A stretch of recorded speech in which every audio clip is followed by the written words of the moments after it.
Hello friends, welcome back to the my new video guys and my YouTube channel guys. Today friends we are going to talk about guys how can we off do not disturb in our phone. Friends, you want to off your phone do not disturb settings. So how can you off it? Today I will show you. I will tell you in this video guys. So before starting video friends, first of all go and subscribe the channel guys. Click the bell icon and like the video. So friends, now let's see how can we off do not disturb setting guys.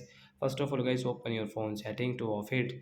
After on phone setting guys, you can see this tab setting in your phone. So how to off do not disturb setting guys. So friends, we will click on this notification setting tab here guys. Scroll it. Friends, you can see do not disturb setting.